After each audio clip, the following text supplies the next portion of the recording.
Candace has rolled in on two wheels and she's here. So Would you like to do the pledge or the invitation? I'll do the pledge. do everything. Yeah, okay. All right, everybody, we're going to get started. Welcome, everyone. Welcome to our guests. We have a good full house today. I'm Jean Cook, Chair of the Mississippi Charter School Authorizer Board, and this regularly scheduled meeting of the MCSAB is being held today, Monday, December 11, 2023, at 1 p.m. The notice of this meeting, which included the date, time, place, and purpose of the meeting, and identified the virtual attendance available to the public, has been posted. An audio recording is being made of this meeting, and minutes of this meeting will be recorded. I will call the meeting to order at 1:04 p.m. Monday, December 11, 2023. We'll move on to the establishment of a quorum. As I call the names of the board members, please state the location of your presence for this meeting. I'm Jean Cook, I'm present in the boardroom. Lee Durrett, able to attend today. Don Hinton. Here. Thank you. Candace Robbins. Present in the boardroom. Thank you. Marcy Scoggins. Present on the conference line. Okay, thank you. And Jennifer Whittier. Present in the boardroom. Okay. A quorum is present for conducting the meeting. And now we'll move on to the pledge and invocation and the reading of the mission. I think Don will lead us in the pledge and Candace in the invocation. Salute.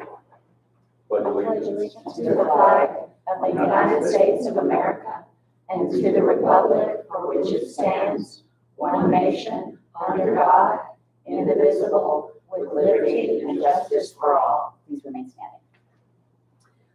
Dear Lord, just thank you for this day. Thank you for gathering us together. Lord, just pray for wisdom and discernment as we discuss important matters. In your precious name, amen. Amen. Thank you. And I'll read the mission. The mission of the Mississippi Charter School Authorizer Board is to authorize high-quality charter schools, particularly schools designed to expand opportunities for underserved students.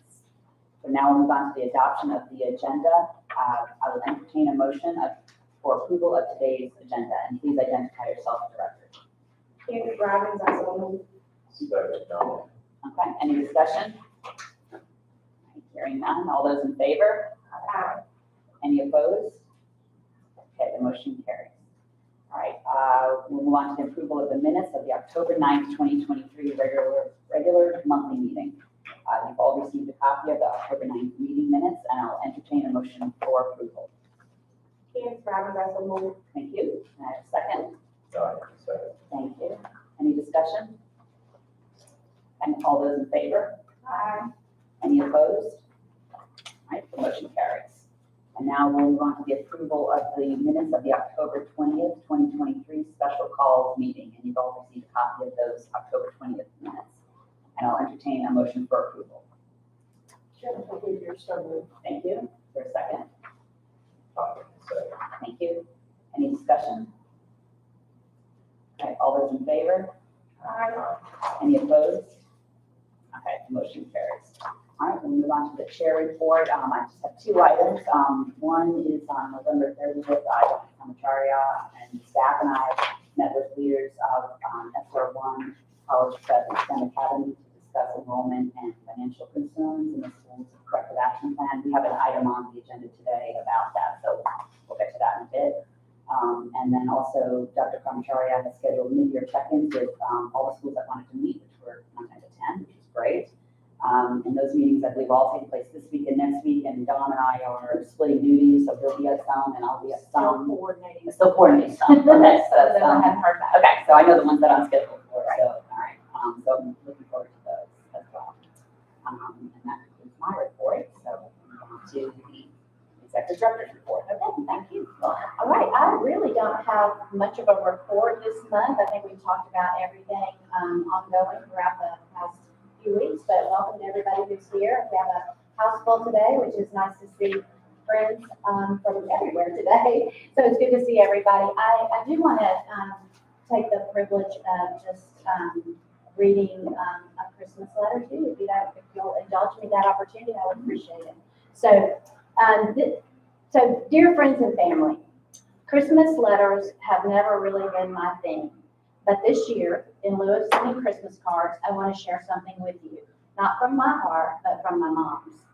As most of you know, my brother and I lost both of our parents, my daddy in May of 22 and my mom in July of 23. So to say it's been a difficult year or so is an understatement. And searching for joy in this Christmas season has been elusive at best. So I'm trusting in God's promise that joy comes in the morning and leaning not on my understanding, but relying on Him. God's gifts to us are many, each one of us made in His own image, and each one of us blessed with gifts to glorify Him. One of my precious mother's many gifts was that of writing. She wrote music, books, and poetry. And so from her heart to yours, I pray the words below will fill you and your family with joy and wonder of this Christmas. A snowflake fell from heaven. A snowflake fell from heaven, and I caught it in my hand. I stand in awe at its beauty, but it's hard to comprehend how this tiny fluff of snow that melts before my eyes was really just a raindrop that came down in the skies. So I pray that the gifts of Jesus and the celebration of His birth bring forth sweet memories for you this year and the hope of eternal that's found in Him. Merry Christmas to everyone and Happy New Year. Thank you. Okay, now we'll move on to the financial report, and Lisa's here to deliver the report. Is this on? Yes. Okay, Yes. good. All right. Yep. Before I start my report, I just want to say what a privilege it is to work with y'all as a board, and a board that puts Christ first and doesn't mind showing that in its meetings. We appreciate it.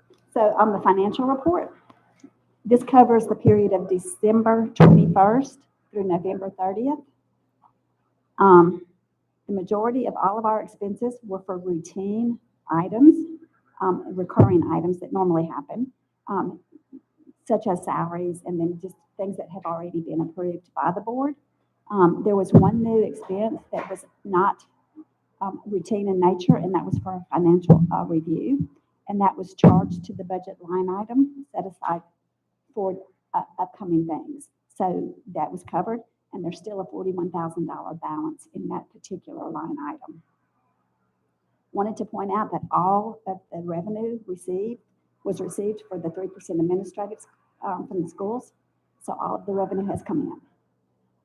And since we're about midway through the year, Dr. Carmen Cherry and I sat down and looked at the budget and saw where there's some areas where we're not going to have as many expenses as we had anticipated, and we are going to continue to watch where we might need to make budget adjustments. And I'll give you one example of that.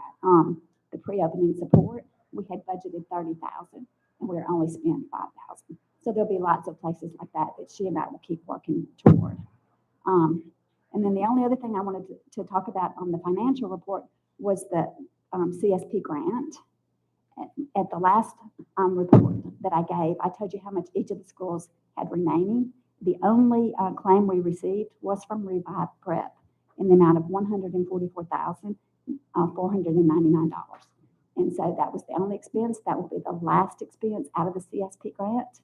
And Dr. Carmenteri and I are finalizing the closeout reports for that. And then I don't think I pointed out some of these items that I just want to make you aware of in our last report. The health insurance is increasing for both employees and employers starting in this month's payroll. And so the board will have an expense of $22 a month per employee added that was not anticipated. But there's plenty of money in our salary line item, so we don't have to make any budget adjustments for that. There's also been a change in the daily reimbursement rate that the state has. That will not really have an impact on your budget at all since y'all do not travel much at all. And then we're anticipating an increase of retirement on the agency side that will have to be legislatively enacted. But right now that we are anticipating a 2% increase, and that will be part of the budget hearings. And that's my last thing, is that notices came out for budget hearings last Friday. And if we have not gotten one, we'll need to make sure we're on the list to have a budget hearing. That's my report. Any questions? We don't have committee reports. We do have public comment, but since we have standing room, I was wondering if we could just move these 3 chairs over to our room so we can at least have 3 more people have seats. So, yeah. So we have a number of requests for public comment today, and I'll call those folks who have signed up in order that you signed up. And just as a reminder, please limit your comments to 5 minutes. And first up is Terry Thornton, and she will give public comments on behalf of SR1 CPSA. Terry, if you could, can you really speak up, because I know Marcy's on the phone, and it's really Okay. difficult for her to hear, I'm sure. There's a lot of that drilling and the hammering still going on, so if you don't mind, if you can really speak into the microphone, I think that'll help. Absolutely. Is that loud enough? That's great, thank you. Thank you all so much for allowing this opportunity for SR1 to come and speak to the board today. I want to talk briefly about the academic growth that we're seeing with the students. While our numbers are very small at SR1 CPSA, we are going really, really hard in on student growth. So the 15 kids that we have truly made a difference. When I say every kid has grown tremendously, it is phenomenal. We have what we would call personalized instruction because we are so small. Some kids have, so you have the end of the year growth game. Our kids have already met that end of the year growth goal. Some are exceeding it over 200%. That's what we're doing. And we want to continue to do that. And when going out into the community and you hear kids in the Canton area, when you start talking about the culture and where we live, it says, okay, that's the school for the smart kids. We want them to know, yeah, this is the school for you.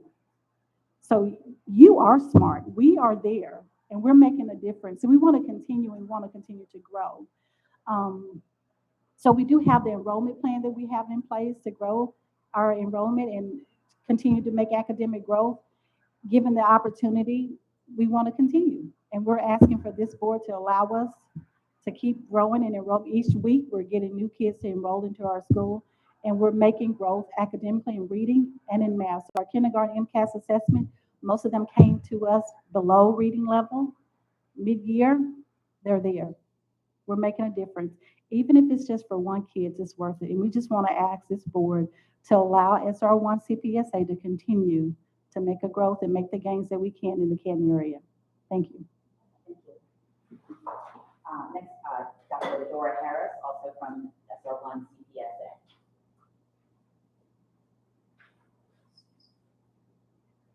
I'll use my school teacher's voice. As she said, I'm Ladora Harris. I'm president of SR1 CPSA board. And I'm here to provide comments and to validate what Terry just shared with you. Yes, we have a few students this year, but the difference that we're making to that few is evidence of what we would like to continue to do with a larger number. And before I begin my comments, I want to thank the chair of this board, Dr. Kay and her team, for all of the support that you've given us, especially in the area of collaboration, because the questions that you asked prompted us to do a deep dive into ourselves and to do what I might call a self-assessment.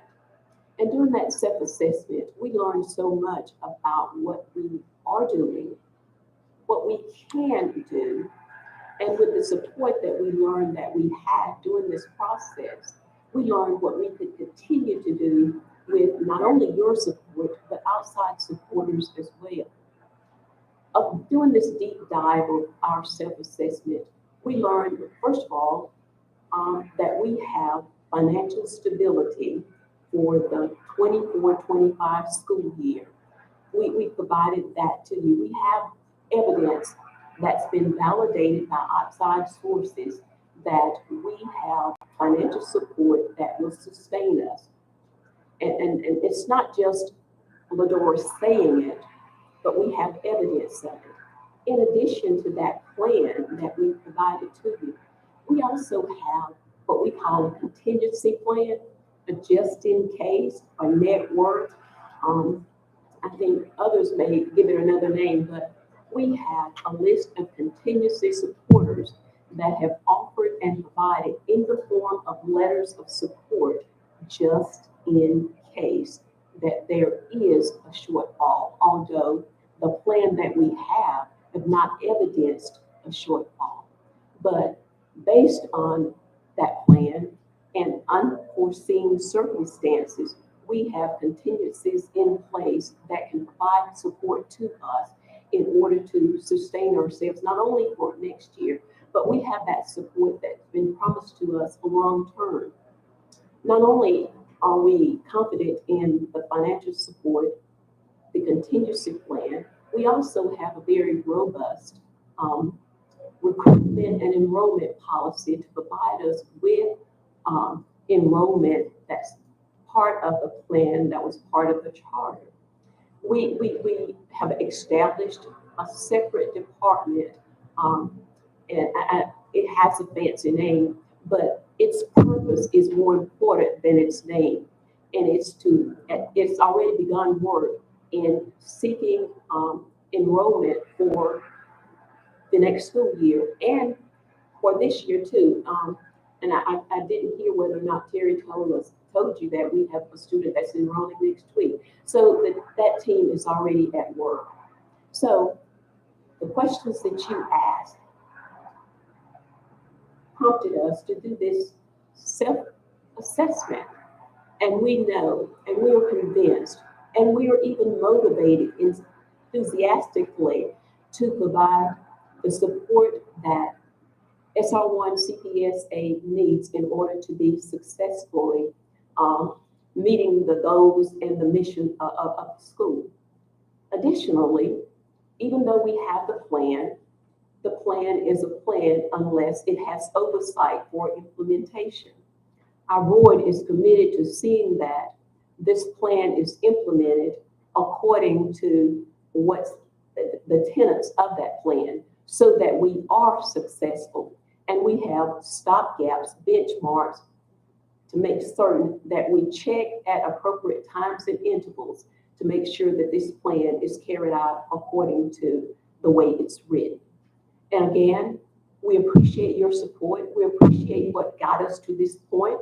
And we're just confident that with your continued support and our efforts that we will be successful in order to be a blessing to those students that not only that we already have, but those that we're planning to enroll in SR1 CPSA.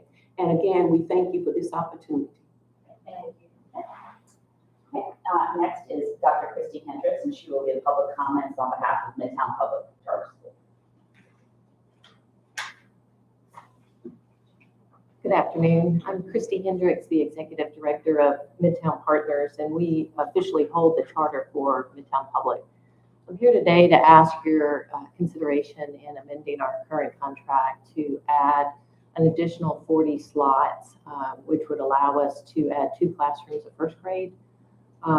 It's no secret that, we have struggled somewhat in the past years with middle school, and if you ask any education administrator, they'll tell you that that's the most difficult band to start working with. And of course, hindsight is always 20/20, and that's why we came before you to request an amendment to add 4th grade to start the pipeline earlier to feed into our middle school. Last December, I came to you and requested 40 slots of kindergarten, which would add 2 classrooms of kindergarten. So we would start at the very early age. We have over 20 years of institutional experience in early childhood. We opened that kindergarten fully enrolled. We've added 2 additional children. We've had 0 withdrawals. We have letters of support. We actually have signatures of support from every single family who is interested in returning next year if the board approves for us to open 2 classrooms of first grade, in which our 2 kindergarten classrooms would roll into. Our benchmarks looked really great. So when we started in August, we had, and that's after we initiated a boot camp this summer. We anticipated students coming in extremely low. You have to remember that these are students, these were babies during COVID. And so when COVID hit, you're talking about 2-year-olds. And so when they came to us, very few had even been in an early childhood center. So we ran a boot camp to do some early benchmarks. They started with us in August. 36% of our children were urgently low, and just within that first quarter, we were able to decrease that number to 21%. So we've seen significant progress, and we know if given the opportunity to finish out the year and add that first grade, that no doubt we'll be able to make the movement that we promised back last December when we asked for the First Amendment. Next, we have LaPortia Brown, who will give public comments on behalf of Midtown.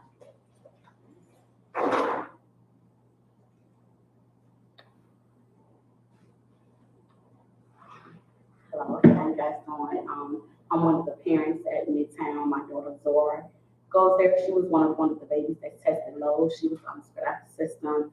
We wasn't allowed to even put her in daycare. When she first started, I was kind of scared. It was a big adjustment. So the summer boot camp was awesome. She fell in love with her teachers. I do appreciate that. I like the small setting. That was one of the reasons why I chose Midtown, because I didn't want to put her in a public setting. Not saying in public is wrong, but I wanted her more in a smaller, intimate setting. So I got there, I got accustomed to meeting the principal. They're very open, transparent, and she gets that one-on-one she needs. Sometimes when she's not able to, catch on, that they don't be like, well, she's behind. They outsource resources that is tremendous for parents as well as the teachers. And to explain her to first grade, just about her not being able to return to Midtown next year is kind of heartbreaking. So I really do pray and hope you guys will consider them going first grade. She will definitely be there. Thank you. And next up is Jasmine Green, who also gives public comments on behalf of Midtown.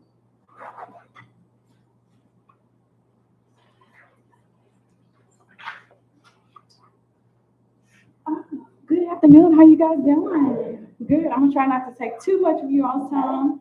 I'm going to speak for my son, Elijah.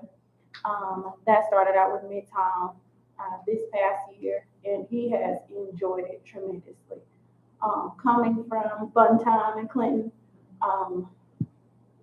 thinking that he wasn't being pushed, learning that he is being encouraged to learn more. When I tell you he is overwhelmed, overjoyed to be there at school every day.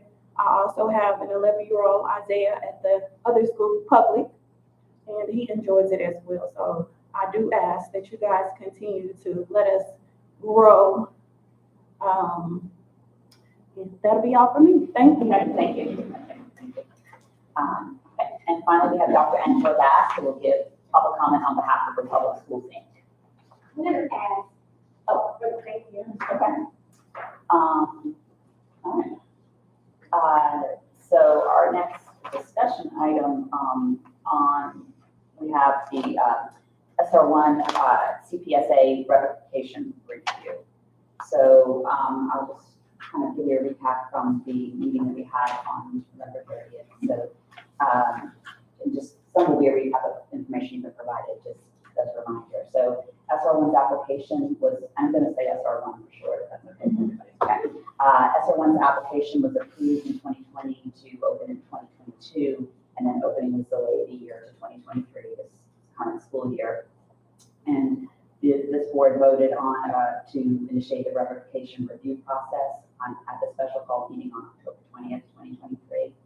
And there were, the concerns of enrollment, the extremely low enrollment of 12 students at that time, more now, which is less than 10% of the projected 150 students for this school year. And, the major concern is how the school will sustain itself next year, given that the funding for next year will be based on enrollment this year. Organizational concerns, there was, a number of documents that were not submitted in the pre-opening period. And, these have repercussions throughout the state system and how other schools are funded, because allocations are run for all schools, like all that data has to be in order for all schools and districts to get their allocations. So if something's missing, it holds up the funding allocations for every district in the state. So that's just an example. And the school, SR1, provided the required corrective action plan by the deadline, November 15th, and that's what Dr. Comertardi and I discussed with the leadership on November 30th.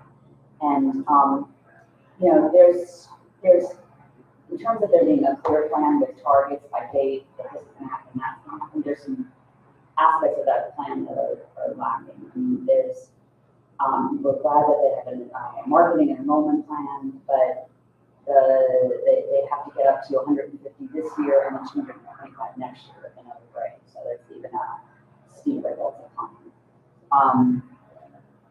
There's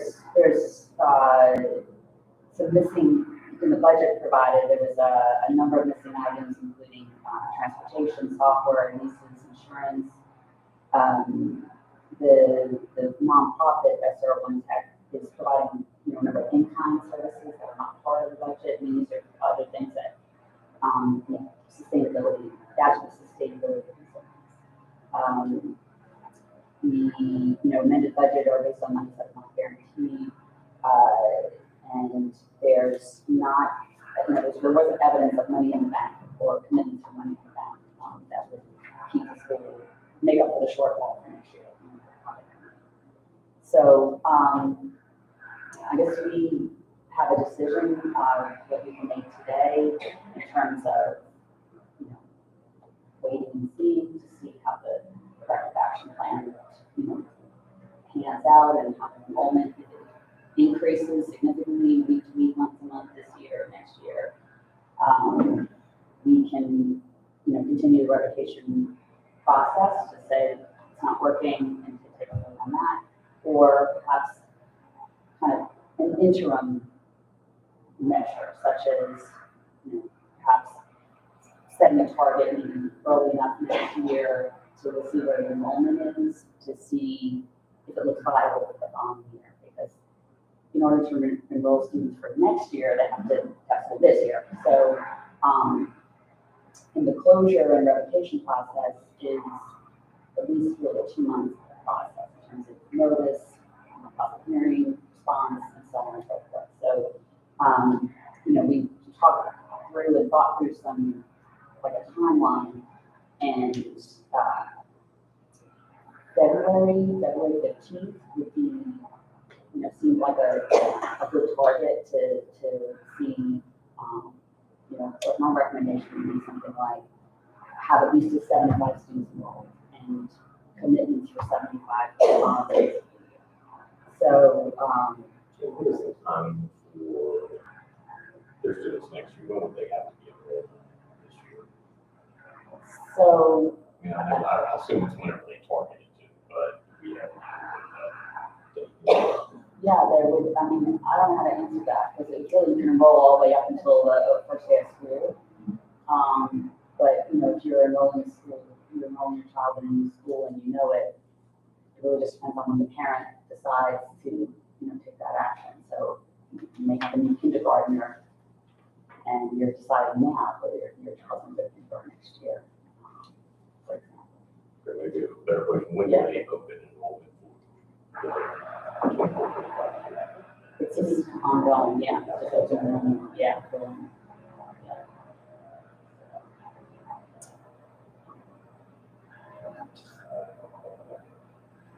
So you mentioned February 15th. Yeah. As a proposed date, we need for the requirement that it was set.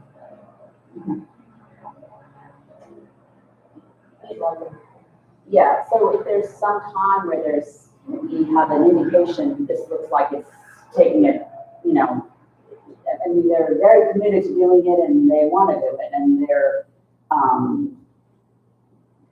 you know, it's a tough issue because is it possible, you know, if the goal, if their plan is to have 225 by first day of school next year, you gotta have some movement, significant movement toward that. I will say their financials have been proposed on that 225 too, so MDE is making adjustments for MAP based on that projected amount, which is 225. And 150 for this year. So Letitia already has those numbers. I guess my concern would be, and this is just an assumption, I assume it's going to be harder to get new kids enrolled in this current year than it is for the incoming year next year. And so, I mean, Yeah. what we're really looking at is how many kids will have enrolled by the beginning of next year, they do in mind. Yeah. And so, you know, when we say 75, about my something that would be those 75 currently in commitments or whatever. Mhm. Combination or like, so being, I don't think it's realistic. mhm. Another 35 kids in 2 months for this current year. I have a hard time seeing the material, that's just because of the difficulty of families moving. Yeah, that makes sense. Yeah. So, I mean, we could, The current enrollment is 15. What was reported to MDE was 12, but now they've said they've enrolled a few more children since that time. So as many as 15 or 16. 15 or 16. With a proposed 75 by February 15. and that's just an idea, so that was just, I thought to get our discussion going, to have options other than wait and act right now, you know, so,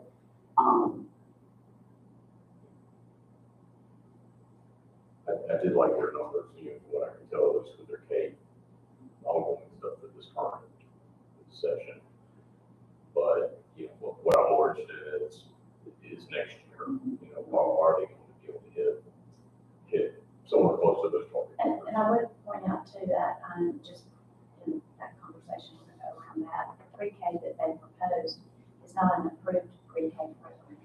So when we approve them, we approve them for kindergarten. So the 40 children plus or so, it would have to come from a local daycare or Head Start or something, not something that they operate under this charter. If they chose to do something different, they could certainly do that, or they're for profit, or they're not, they have nothing to, but that's our one technology, so they could do something outside that. But is there some sort of feeder program? That's kind of what we're talking about, here. So in their plan, we had, laid out a couple of the options there for increases up to about 40 children, pulling from that pre-K, into kindergarten. And those pre-Ks are not run by SR1 or CPSA because they're not in their charter. So, but that's not to say, again, not to say that they couldn't partner with local Head Starts or other daycares in the area that could potentially be feeders into their kindergarten program. Is that one of their proposals? It is, in their proposal, yes, there's some proposal around that. So I think February is a good date to come back and talk to where we are. It's kids where I was. If we set a number, a hard number of 75, and they come back with 55 or whatever it is, main thing I want to see is progress going forward, so that we're not having the same conversation in June, there's 20 people. There are 20 kids. I think I like the idea of maybe March, we'll give them a little bit more time, just because we're in December, and I just feel like that we spend time to really kind of make a decision, which is like, hey, what are your numbers here? I thought this is fair.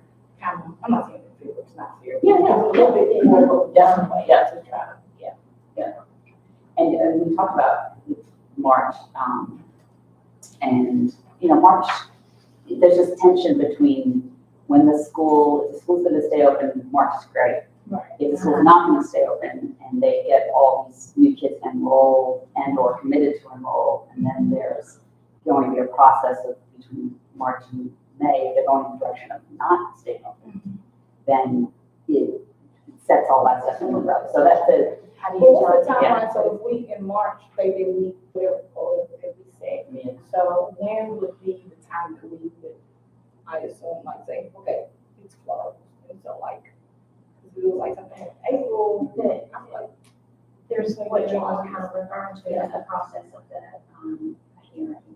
And that takes time to get the hearing, and then time for the hearing officer to be selected, and then for them to have the hearing, and then response to the hearing. And then, so that was one of the reasons I think there was some discussion about February, so that all of that process can come out, and if the school is, you know, the board determines the need to close them, then the families know in sufficient time before next year. So that's kind of rationale for behind that. so during this process, the children are living.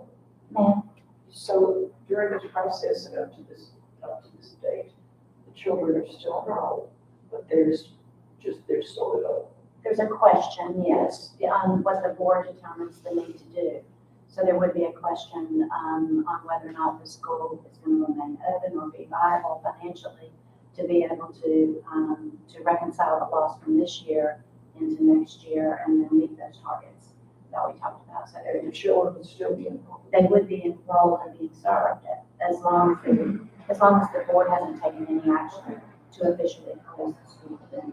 And then if the board took that action, there is a protocol in place that begins a timeline for closure specifically. So within, 24 hours has happened, within 48 hours that happens.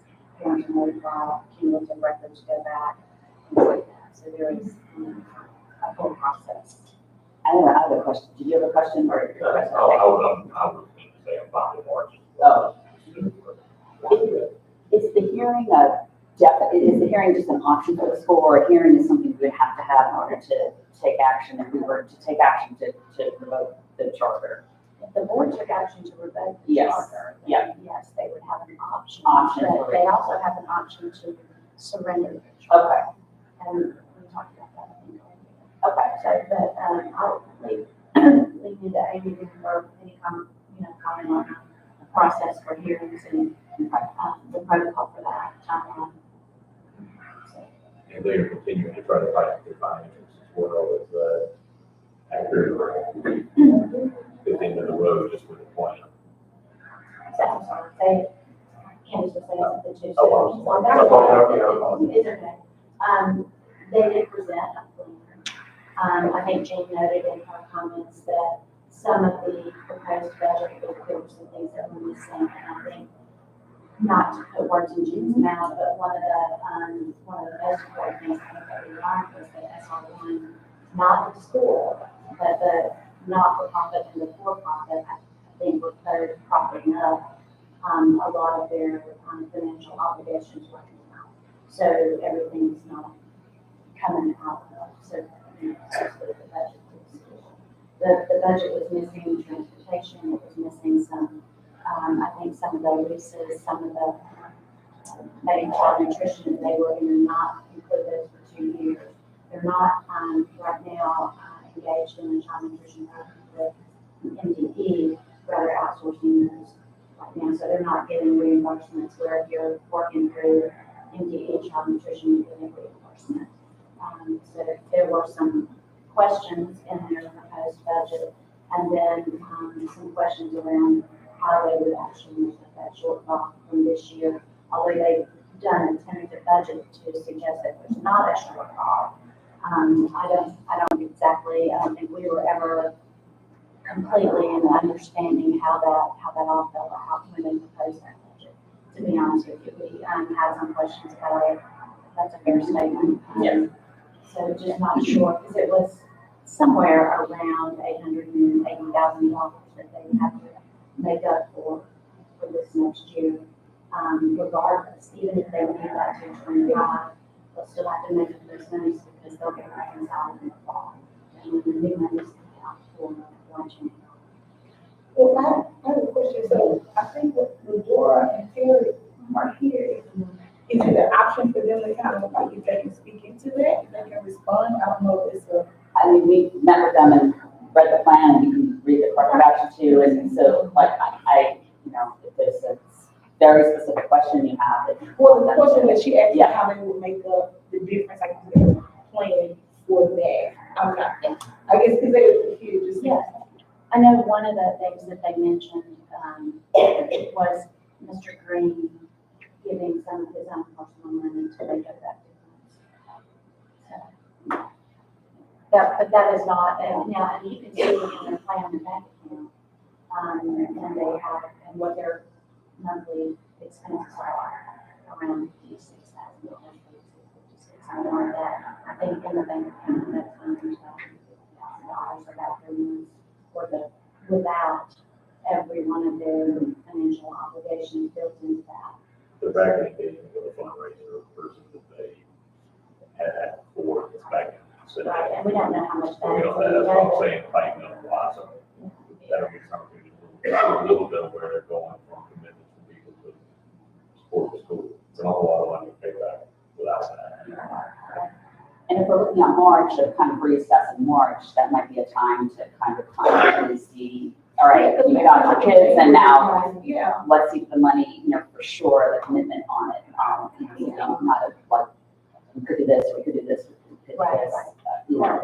And I'm sorry. Yeah, that's Yeah, so I guess what I'm saying Yeah. is if we could put all of that, so like maybe January is a benchmark of like, hey, we want to know how you're securing the funds that you feel missing, right?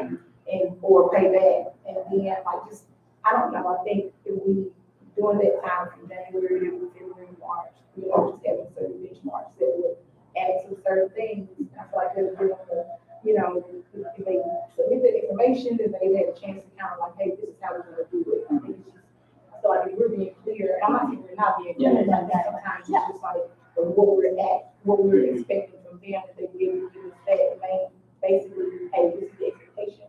In January of this, they have a clear expectation, and then you submit that, if they're done, then strike one against, whatever the benchmark is. So if we go to March, we're looking at the beginning of March, or we're looking at. So it's just not. I would say maybe like before spring break, it would be a March. Because that'll give like a bit, time for people to kind of pivot if they need to. Yeah. I think our March board meeting is the 11th. Yeah. Oh, okay, so that's a good, Yeah, we have a meeting. yeah, So, yeah. Good. February is not much. Ma'am, An extension from February 15th to March 1st is 2 weeks. Yeah. That's, we'll let Agnes speak to the hearing process as well, because that would change it from mid-February to March, would extend that process out, so if you want to speak to that, then. Sure. Yeah. All right, what would happen would be the board need to take action to begin the revocation process for the school. Then there would be a time period where we would do one hearing officer, and then there would be a 30-day period during which we have to give them notice of the hearings. We write a notice of hearing, send it out, we wait 30 days until we could actually have the hearing, because they have to have proper notice to prepare themselves for it. At that point, we would have a hearing, and we would have a hearing officer who would then write findings of fact and conclusions of law and present them to us. I've done several hearings over the years, about a month is average to get that back, or a working professional to get that back to us. And then the board would need to read that and deliberate and decide where they wanted to go with that. So there'd be another meeting at that point. So it's roughly a 2-month period from the beginning until we get to the end. Of course, it can be variable depending on how busy our hearing officer can be. And then beyond that, that would be when the closure protocol will start, that Lisa was talking about with for day 1 is this, day 2 is that sort of thing. So it's a quite long process. so do we have a date that would be considered a deadline date for everything to be decided? Hearing completed? Is it this summer? Is it Based on that timeline, the earliest it would be May 11th. Yeah. So I think, we went through this timeline, and that's why we sort of backed it up another month, because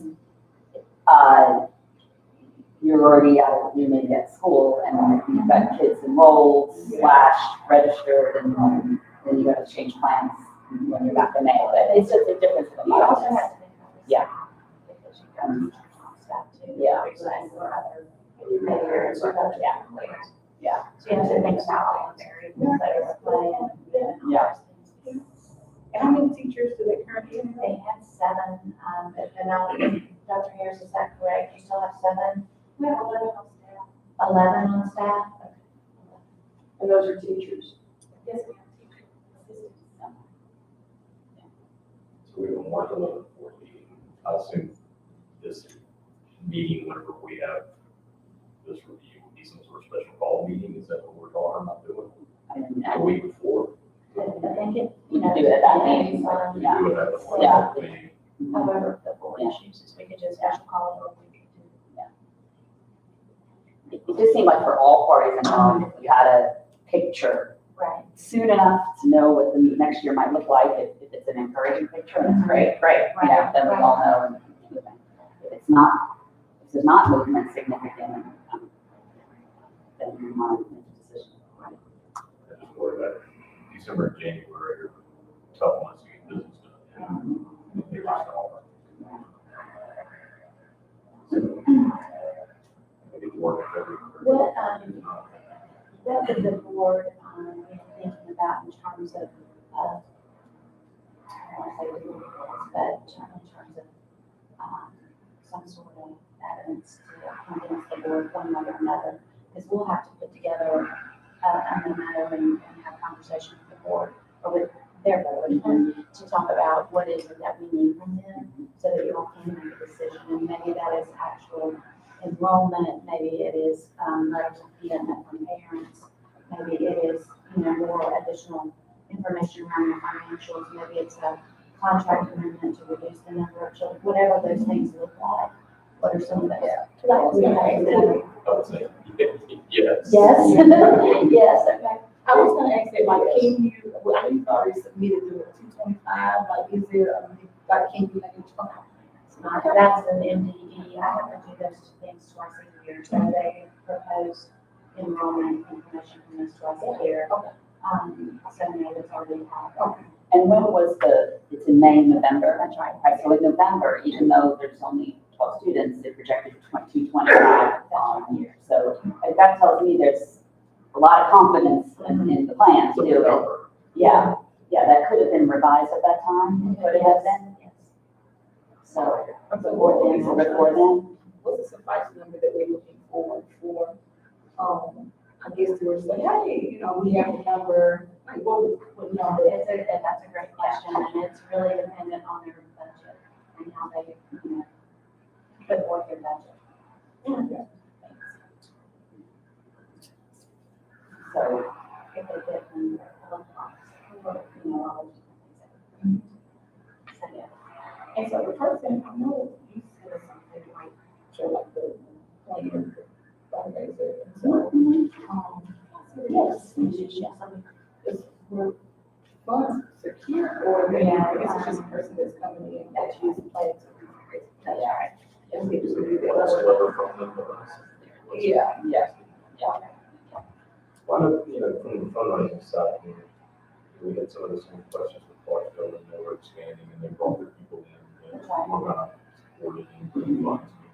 That would be awfully nice to see. That would really be. That would go with the city. so you'd want to see some fund raising commitments in whatever this time is, that this deadline is set to reassess, is that solid documentation? Well, I would definitely be interested in your, portfolio person is. Maybe Dr. Harris can speak. Okay. That's okay. Yeah, Dr. Harris? yeah. Talk a bit more about fundraising and, So I think, yes, isn't the guy in our budget person is here as well? so what questions do board members have about fundraising or financial commitments for next year? Board members have questions for Dr. Harris? I think some of our board members have. Yeah. questions for Yeah. you. Yes. And basically, like, I guess the person, experience their portfolio is going to relate to fundraising, that's not the question, I don't know, if you have a question. It's simple. Okay. Just some more details on The fundraising, where the money goes. and we, Our CFO is here as well. okay, that's awesome. I think part of the documents that we submitted has, a letter from a fundraising individual. And I don't have copies of it, but I'd be happy to share it with you. I have a copy, you can send it back to the email. Okay, you have a I have a share it. I have, if y'all want to share mine. I just don't have copies, but I can share my mind. Short comments here, how we do that, and there's some additional things. These are the ones we had some questions. I wasn't sure. So, and then this is that letter, and we got additional information. Either Friday. Yeah. Okay. Thank you. Okay, yeah, the fundraising, company is called CCS. And he had, committed to providing fundraising for SR1 CPSA to help us with any shortfall. And they are aware of the 880 shortfall, million, that shortfall that there may be a possibility of our experiencing. And I won't use the word payback because, we won't, we just won't get money in place of that based on the enrollment for next year. Well, they're committed to doing activities to fundraise to make sure that if that shortfall is needed, that it will be available through the activities that they plan for us in order to meet that particular shortfall. It's not an if though, it's a plan, right? Right, yeah, okay, right, because that's your plan A is the fundraising for the 880,000. That's not aware. Or is that not plan A? Then with you. We have a contingency plans as well as this. What we were trying to do is make sure that we had planks, nets in place for the shortfall based on our spending this year.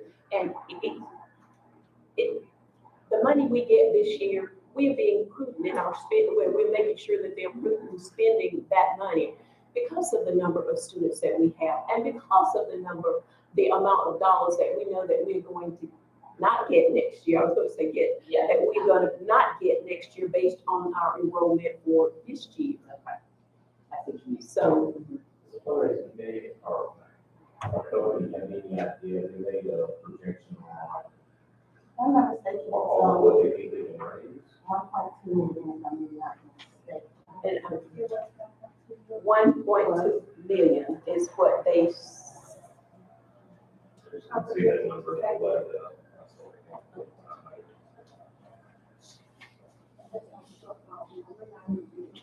No, we're not. We're not. No, No, we're not.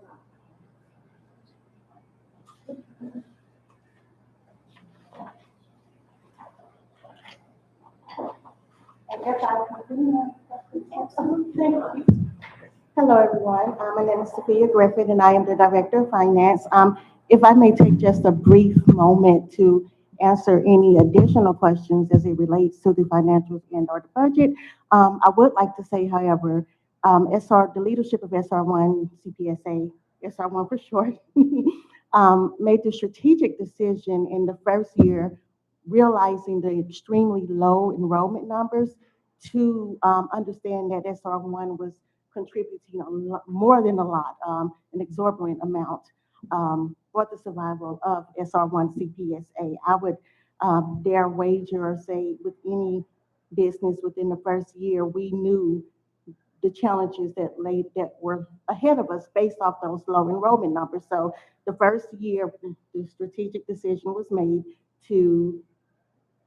for SR1 to incur as much of the expenses as possible, but also look ahead and also project for the MAEP funds. And I would also like to say that I did submit our budget to not just us looking at this budget, but outside sources as well, even MDE, to make sure that our budget was sound. It's one of those, in my opinion, it's one of those situations like if you were doing a term paper or whatever, you don't want to proofread your own work, especially after looking at these numbers for so long. That was the strategic decision made. Now, in here, second school year, you'll see more expenses that are being handled by SR1 CPSA to prove its viability. And in terms of the financial plan, we have a funny saying that we have a plan to a plan to a plan to a plan. We also included 3 letters of financial commitment from other outside sources in addition to the fundraising efforts with CCSP. So there are several layers within the plan. And truth be told, in terms of Mr. Green's financial contribution, that's like the very last that he is willing. You mentioned you work with MDE. Mhm. You know, who you work with, or- Ms. Johnson. Any other questions from the board members about? I do. What type of fundraising? It's a lot of money. Mhm. So what type of fundraising, could you count on to produce that amount of money? The CCS is actually doing the fundraising. And that is not our primary source of raising the funding. But, and I was trying to see what were the examples of the fundraising that, because I read it in this letter.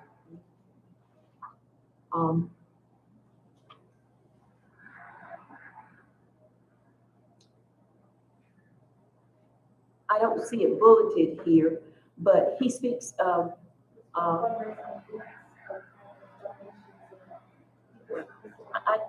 see donations because of the ties that he has with other companies that's already donated to the fundraising process that he has in place. But I don't see anything else right off other than donations, but he listed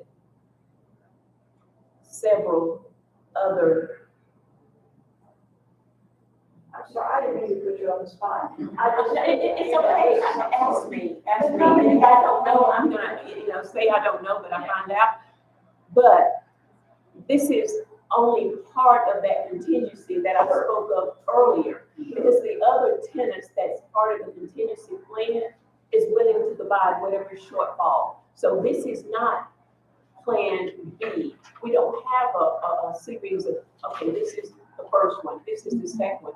We were just making certain that appropriate safety net is in place for shortfalls. And that was, our goal. Now, are these pledges or are these actual donations, money? They provided letters of support, which is part of our plan that we submitted. And in the letters of support, it spoke to what they were willing to do as far as supporting any shortfall that we would experience or that we might experience. So those are pledges. Right. But the letters of support accompanies the documents that's part of the plan that we submitted. Thank you. Sure. Any other questions from board members or? And we answer any other questions that we can, that we need to know about. I have a question on the recruitment plan that you guys have. Okay. And let me tell you how it's different from before. We have a recruitment plan with dates and timelines. We say, and it is part of the plan that we submitted by this date. This is the number of students that we expect to have. By this date, this is the number so that at a certain period, we will have the number of students, and it's not until May, but before the end of the year, we will experience the number of students that we had projected that we would have based on the benchmarks that's part of that plan. Do you have a benchmark, I guess, for March? Do you have that with you or like the number you are projecting for the number? I do, you found it already? But I had it in the plan, it starts with page, is it 42? Is it 42? I think it's page 42.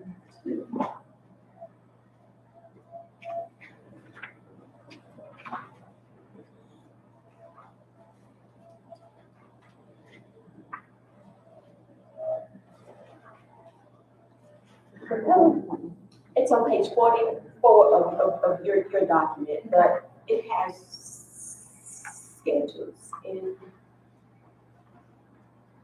I'm going to the chart.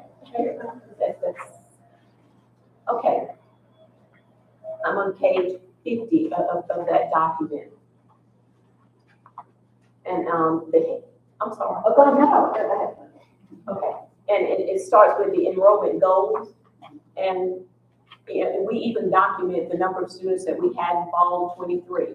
And then, by the spring, our target goal, would be to have 10, which means by the summer, for enrollment for '24-25, we expect to have 75 with, 75 students, for kindergarten. Okay, for first grade, we targeted the number of students that we already have, and then we added another 10 for the spring, and then by the end of the summer, a total of 60, which would give us the number of students that we had already placed in the plan. And then for our second graders, because we, part of our charter is to add a grade. So by spring, 20, and by year's end, when I say year's end, the academic year, then that would be 60, which would make us have the number that we projected. So by the end of spring, you're projecting 60 students enrolled for second grade or registered, 60 students registered or enrolled for first grade? Okay, so for the total for the second graders would be the 80. 80 by the end of the spring? Yes, ma'am, by the end of the spring, Okay. for 24-25, when the second graders would enroll. So in essence, what I'm saying is we're looking at opening school in August with the goal of having 80 students, which we only placed in the chart of 75. So your target is to have 80 second graders registered for the first day of school of 24-25. Okay. And then for first graders, 60. Okay. And then for kindergartners, The 75. 75. Okay. But may I say one more thing? I go, this is what we put in the plan. But we are going to be working to have these students before this deadline, because we can't wait till the deadline and get to have. So we're going to be working aggressively to make sure that we have them long before that.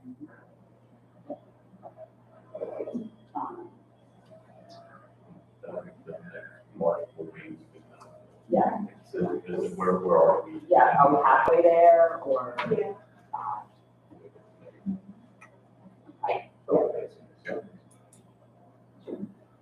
Yes.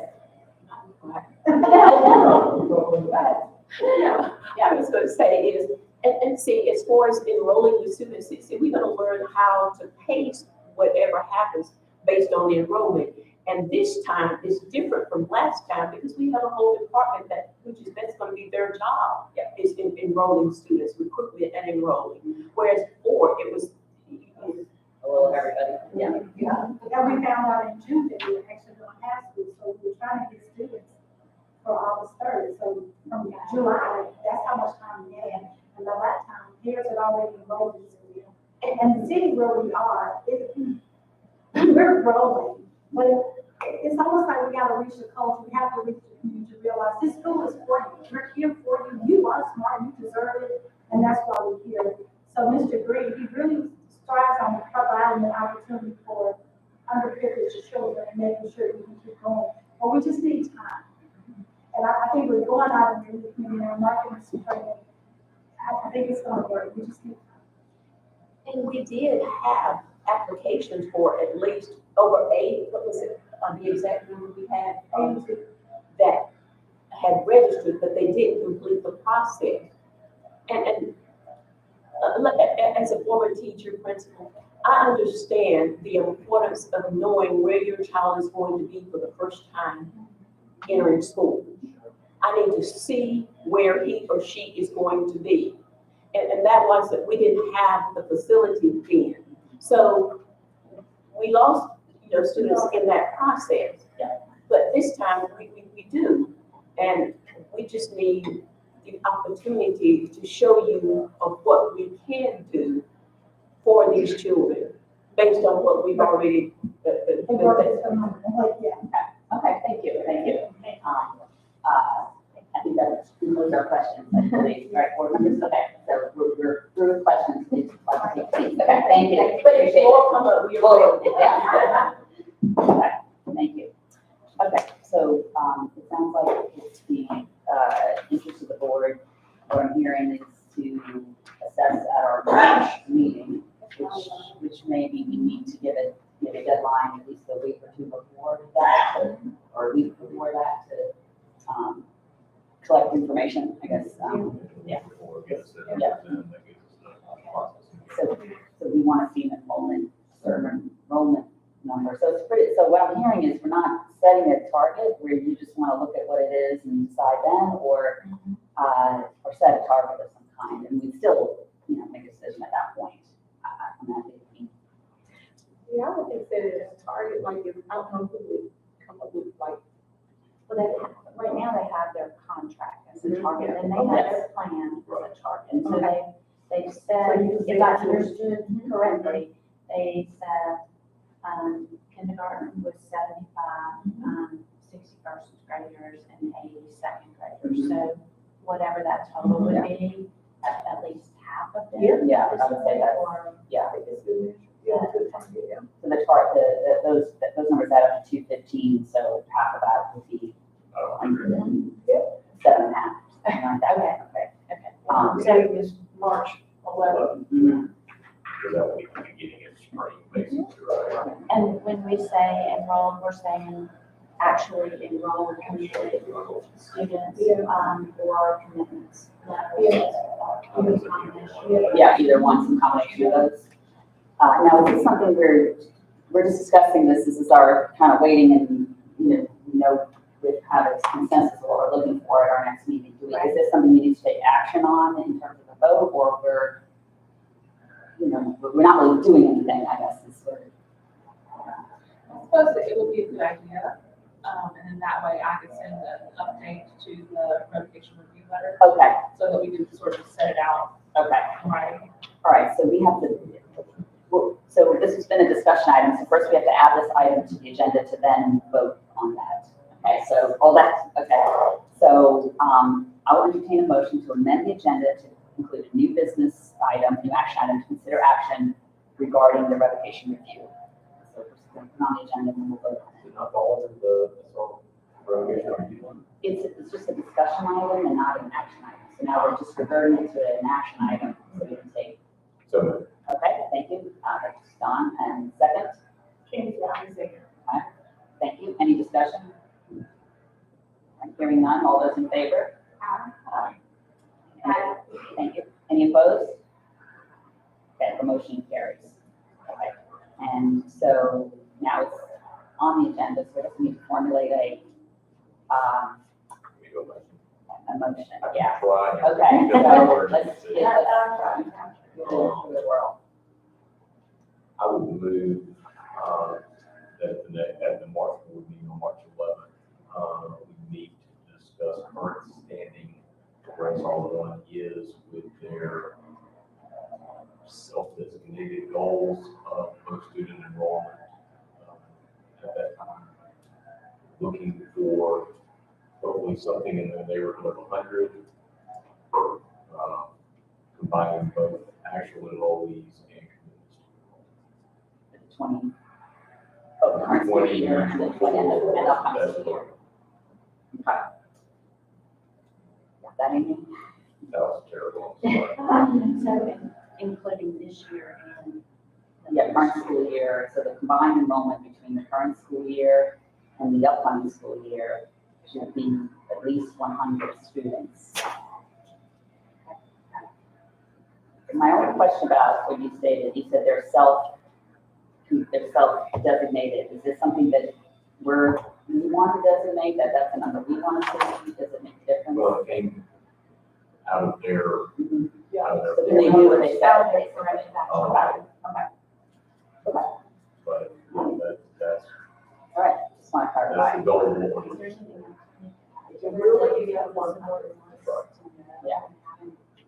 Yeah. Is there anything else, you asked about financials, is there anything financial that you want to see at that time? Does the board want to see? Your facility update, you're in a temporary facility right now. Well, for me, the financial piece would come in if the numbers are still low. How are you going to continue this on through? And that's when that becomes really, really important. So I think we can make a decision on that. Yeah. Let's look at it. Okay, got it. All right. Can I get a second on the motion? Okay, thank you. Any discussion? No? Okay. All those in favor? Any opposed? Okay, motion carries. All right, thank you, everyone, and thank you, everyone, for your input. All right, so now we'll move on to new business items, and our first action item is, my notes, consider approval to conduct renewal evaluation support, and I'll entertain a motion to approve the proposal from Cognia to conduct renewal evaluation support. Okay, thank you. And can I get a second? Second, Chair. Any discussion? All right, hearing none, all those in favor? Any opposed? Okay, the motion carries. Okay, the next item is item B, to consider approval of the proposal to conduct legislative annual report. And I'll entertain a motion to approve the proposal from basis for the legislative annual report. So moved, Chair. Okay, thank you. Can I get a second? Second, Candace Robinson. Thank you. Any discussion? All right, hearing none. All those in favor? Any opposed? Okay, motion carries. Item C is to consider approval of the RFP to conduct application evaluation support. So I will entertain a motion to approve the release of the RFP, the application evaluation support. So, Thank you. Is there a second? Second, Chair. Any discussion? Hearing none. All those in favor? Any opposed? Motion carries. Item D is to consider approval of the capital resources contract extensions. There's a few contract extensions coming up, so I'll entertain a motion to approve the contract extension for capital resources. So moved, Chair. Thank you. Is there a second? second, Thank you. Any discussion? this is the contract with the launches, correct? Yes. We feel like we've got a good I did, bang for our buck. I did read those today. So yes, to answer your question. All those in favor? Any opposed? The motion carries. Item E is to consider approval of Schumacher Consulting contract extension. And I'll entertain a motion to approve the contract extension for Schumacher Consulting. So, Okay, is there a second? So moved, Chair. Second. Any discussion? All those in favor? Any opposed? Okay, the motion carries. Right. And now I will, item F is to consider approval of Matthews, Petraire, and Lindsay contract extension. Also, Okay, thank you. Yes. Candace All Robinson. right, is there a second? second, Okay, any discussion? which contract is This is the, audit contract. Let's take a look. Financial Analysis. analysis. All those in favor? Okay, any opposed? Okay, that motion carries. All right, item G is to consider approval of the Midtown Public Contract Amendment request. I so moved, Candace Robinson. Okay, is there a second? second time. Okay, any discussion? All those in favor? Any opposed? Okay, motion carries. All right, now we have, we're small boards, and we all have to do the, first and second. Yeah, and item H, action to consider approval continuing the Administrative Procedures Act process to file as final with changes Title 10, Part 424, Charter School Merger Guidance and Application Process. And I'll entertain a motion to file board policy with changes as final to be effective in 30 days. So moved. Thank you. Is there a second? Second, Chair. Okay. Any discussion? Okay. All those in favor? Any opposed? Oh, thank you. All right, the motion carries. All right, item I is to consider approval continuing the Administrative Procedures Act process to file as final with changes Title 10, Part 404, Chapter 5, Administrative Hearing Procedures. I will entertain a motion to file this board policy with changes as final to be effective in 30 days. So moved, Chair. Is there a second? Second. Second. Okay. Any discussion? All right, all those in favor? Any opposed? The motion carries.